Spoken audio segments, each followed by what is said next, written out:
Day 11 of digital marketing. இன்னைக்கு நம்ம வீடியோவில் என்ன பார்க்க போறோம்னா URL ஸ்ட்ரக்சர். நம்ம ப்ரீவியஸ் வீடியோவில் URLனா நம்ம என்னன்னு பார்த்துருந்தோம். இன்னைக்கு அதோட ப்ராப்பரான ஸ்ட்ரக்சர் எப்படி இருக்குன்னு நம்ம பார்க்க போறோம்.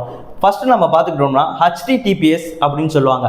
அப்படின்னா ஹைப்பர் டெக்ஸ்ட் ட்ரான்ஸ்ஃபர் புரோட்டோகால் செக்னு சொல்லுவாங்க. இந்த HTTPSல இந்த எஸ்ங்கிறது தான் நேற்று நம்ம வீடியோவில் SSL சர்டிஃபிகேட்னா என்னன்னு பார்த்துருந்தோம். இந்த புரோட்டோகாலை வச்சு தான் கூகுள் வர யூசருக்கு இந்த வெப்சைட் செக்யூரா இல்லை நாட் செக்யூரானு தெரியப்படுத்துங்க. அடுத்து நம்ம என்ன பார்க்க போறோம்னா டொமைன் நேமுங்க. டொமைன் ப்ரொவைடர்ஸான பிளாட்ஃபார்ம்ஸ், நம்ம ஆன்லைன் பிளாட்ஃபார்ம்ஸ் ஆல்ரெடி பார்த்துருந்தோம். அந்த பிளாட்ஃபார்ம்ஸில் போயிட்டு நம்மளுக்கு என்ன டொமைன் வேணுமோ அதை நம்ம பேருக்கு ஏற்ற மாதிரி நம்ம ரெஜிஸ்டர் பண்ணி வாங்கிக்கலாமுங்க. அடுத்து உள்ளதுதான் பாத்துன்னு சொல்லுவாங்க.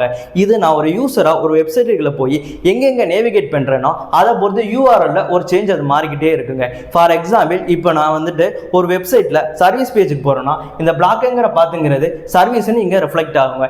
இது ஒரு யூசர் எங்கெங்க ட்ராவல் ஒரு வெப்சைட்டில் பண்ணிட்டு இருக்கானோ அதை பொறுத்து இந்த பாத்துங்கிறது சேஞ்ச் ஆகிட்டே இருக்குங்க. இதுதான் ஒரு கம்ப்ளீட்டான URLோட ஸ்ட்ரக்சர் ஆகுங்க.